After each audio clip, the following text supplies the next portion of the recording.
Hi, my name is Niamh and I am the creator and face behind the Happiness Project. So I wanted to come on and talk to you about failure and my experience with it nearly 3 years ago. I always wanted, growing up, I always wanted to do cabin crew. It was something that I always dreamed of and I just thought it was the best and coolest job ever. So there was one company in particular that I always kind of wanted to work with, and my auntie used to work with them many moons ago, and yeah, it was just something that I always wanted to do. So I found out, I was talking to a few people who worked for the company, and I found out kind of like tips and tricks, and I was told they kind of hire around the September-October time. So I was like, great, fantastic. So I had gotten loads of tips off family and then off people that also worked for the company as well. So I applied and I didn't know if I was going to be accepted or not, you know, because you know, it's a really big company, and you know, I wasn't the only person at the time who wanted to do cabin crew.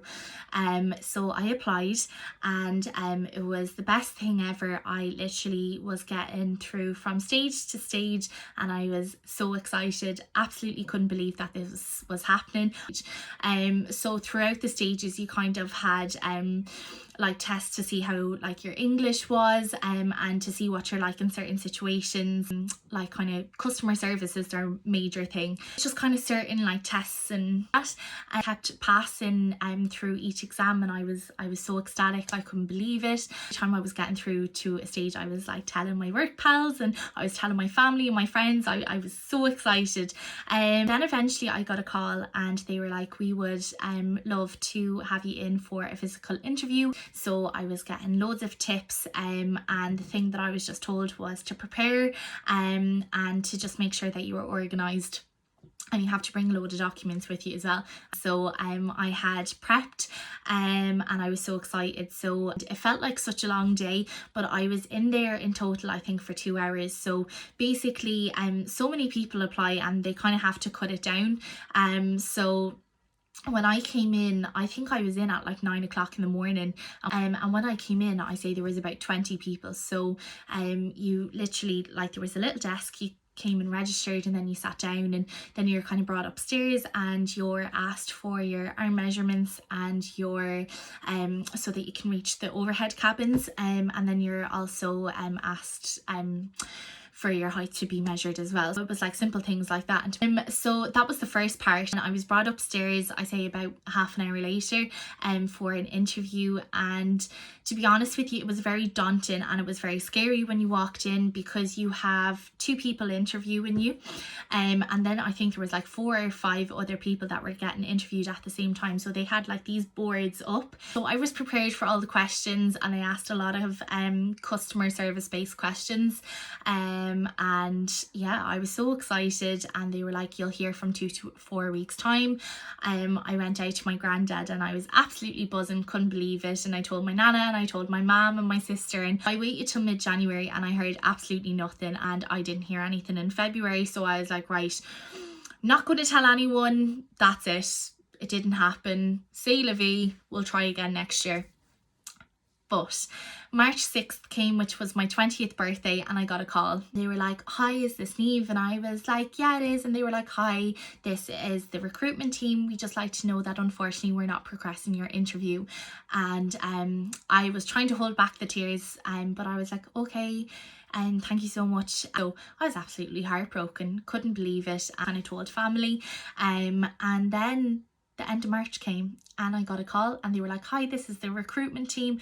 We are so sorry. There was a mistake in the system. We would love to have you accepted onto the training team. And I was like, oh my god, I was so excited, and I literally told everyone. So all I was short of doing was like literally telling the postman. They were just like, look, we'll send out your contract, we'll tell you more details. So anyway, I was in work a week later and they rang me again, and I was like, oh Jesus, I was like, this is probably the call to tell me that I'm not accepted anymore, and that they rang the wrong person. But they were like, we'd like to bring your group over to the UK to do your attestation training. And for anyone who doesn't know, your attestation is your license to fly within the EU, and it's valid for 5 years. I was like, oh my god, I was like, I'm so excited.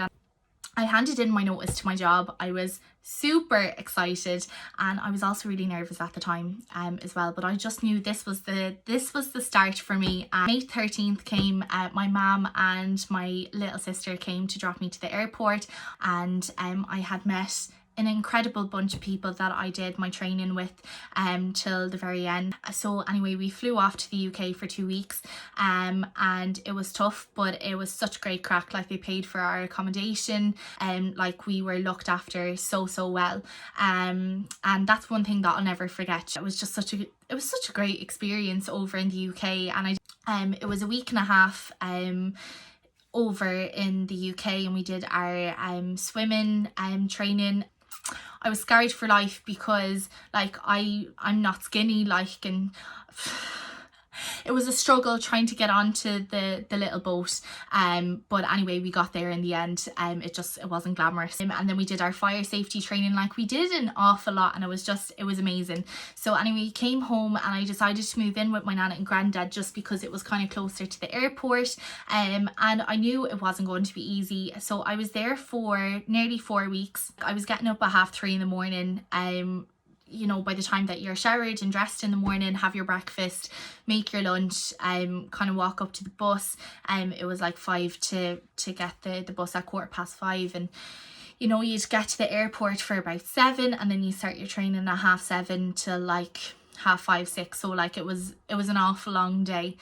The people that I was with, like, it just made the training so much kind of easier. We're all in this together. So they had told us from the very start that you kind of get 3 chances, and I remember asking the question. I was like, well, is anyone really let go? And they were like, yeah, but you know, once you put your mind to it and you study and like you're determined, you know, that's it. So I didn't know what was going to come. So anyway, lo and behold, June 6th came, and it was the worst day of my life, and I am not exaggerating. It honestly was the worst day of my life. So I had failed an exam, and I had repeated it, and the 2 girls that I was repeating with got brought back into the classroom, and I was still kind of waiting in the canteen area, and I was like, it's grand, like they're probably just still correcting my exam. And I remember the supervisor, kind of tutor at the time, was just like, Niamh, if you just like to come in here. And I honestly didn't have a notion as to what was going on. And when I walked in, the officer that was there, and I say there was easily about 6 other people there. And it wasn't until I sat down and seen the form, I knew what was happening. And that was the day that I got let go from cabin crew. So when I was with the company, I had tried on my uniform. It was ordered, suitcase, handbag for work. I had all my paperwork. I was doing all my studying, and I was just shattered. I was just absolutely shattered. So this not nice man literally turned around, and I felt like I was in there for hours, but I was literally only in there for about 5 or 10 minutes. And he was like, give us your badge, and he was like, as of now, with immediate effect, you're being let go from the company. I just couldn't believe it. Growing up, people just make it sound like, you know, oh, you're just a trolley dolly, like you're just serving tea and coffee, but it's so much more than that. June 6th 2018 was the day that my dream was literally shattered, that I had literally got fired from my dream job. And ESB headquarters was across from where we were training, and they were out on lunch at the time, and I had put on these massive sunglasses to hide the tears. And I forgot to mention as well, they tried to escort me out of the building like straight away, and they were like, oh, we'll go in and get your stuff. And I'm like, no, I literally trained with these people who were amazing and who was so supportive that I wanted to say bye to, and I didn't even get in the door 2 seconds and I burst into tears. But it just goes to show how much I was like invested in this, and how short it was just like taken away from me. So I tried to ring all the family, and they were working and on holidays, and my granddad had forgotten his phone, and I eventually got hold of my sister, and my sister couldn't believe it, and then my mum, everybody couldn't believe it. I couldn't even believe it myself. And you know, I was on the way home on the bus, and I had met a fellow cabin crew who was working with the same company that I was training with, and she was like, look, she was like, apply next year, you know, freshen yourself up, like this is only the start, don't worry about it. I was absolutely heartbroken. I suppose During that summer, I was heartbroken because I had no job. I didn't reapply to college because I really thought this was going to work. And I went into a really dark place during that summer. And yeah, I was just in a place that I really didn't enjoy, and I turned into a not nice person. It just wasn't me. And yeah, sorry, it just it's a hard thing to look back on. And I made this stupid little video of me literally sobbing that I got my termination. So I suppose I still had my attestation, but I knew it wasn't for me. So lo and behold, 2 years later, in that space of time, I had literally got given a job which was an amazing starting point to get me into kind of management in retail. Really enjoyed it, and then that closed down. Literally started that job a month after I had been let go from cabin crew, and that closed down. Then the following February I had got a new job and I wasn't really enjoying it as much, and then I went to a new job which was absolute hell, and then I left because I ended up going to college, and I am in my second year of college and I haven't failed at it yet, and I absolutely adore it. I've met friends for life. I absolutely love the course, and I'm doing international hospitality and tourism management, and I had originally applied for that when I had left school, but I applied for the wrong course. I suppose the kind of main conclusion, you know, I let this whole being let go from a company, I let this take over me completely, and I was absolutely heartbroken. But the thing that I've learned from it from 2 years on was this was a stepping stone. I've learned from it. I never want to step foot as cabin crew again, and it's something that will give me nightmares if I ever did training again. And if I ever did want to go into that sector, I'd probably want to be sitting kind of office side with my degree.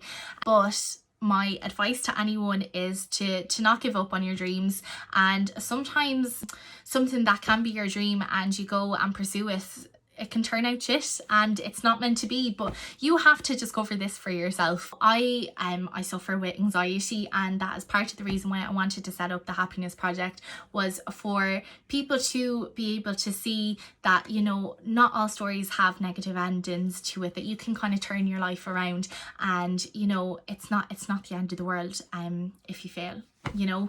I don't have regrets with cabin crew. I really don't. I wish I had said something to the officer who let me go that day, but you know, these things happen, and the people that I was training with, nearly all of them are still doing cabin crew and they're absolutely smashing it. It was an experience. Yeah, sometimes I like to watch back on the video that I stupidly recorded 2 years ago and be like, look at you now, you know, life isn't absolutely amazing. I feel like I've accomplished something by getting up off my arse and kind of realizing that, like, you know, it's not the end of the world. These things happen and you just kind of have to move on and say la vie. So I just want to say thank you so much. I hope I didn't bore you with my story. If you have any questions, and I'm not turning anyone off cabin crew whatsoever, anyone ever wants advice or apply for it, I'd be more than happy to give you my notes. That's just my experience, and thank you so much for listening.